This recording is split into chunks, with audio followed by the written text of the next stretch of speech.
আজকে বানিয়ে নেব টিরামিসু বিস্কুট। তার জন্য বাটিতে বাটা 40 গ্রাম নিয়ে নিতে হবে।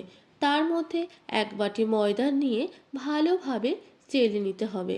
ময়দা চেলে নেওয়া হয়ে গেলে তার মধ্যে 1/4 teaspoon baking powder, 1/4 teaspoon baking soda দিয়ে ভালোভাবে আবারও চেলে নিতে হবে। চেলে নেওয়া হয়ে গেলে সব মিশ্রণটিকে হ্যান্ড উইক্স দিয়ে ভালোভাবে মিশিয়ে নিতে হবে।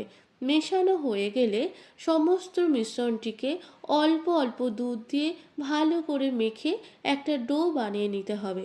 তারপর পাইপিং ব্যাগে ভরে লম্বা লম্বা আকারে শেপ করতে হবে। আমি লম্বা আকারে করলাম, আপনারা চাইলে যে কোনো আকারে শেপ করে বেক করতে পারেন। বেক হয়ে গেলে রেডি হয়ে যাবে টিরামিসু বিস্কুট। আমার চ্যানেলটিকে ভালো লাগলে অবশ্যই লাইক এবং সাবস্ক্রাইব করবেন। Thank you.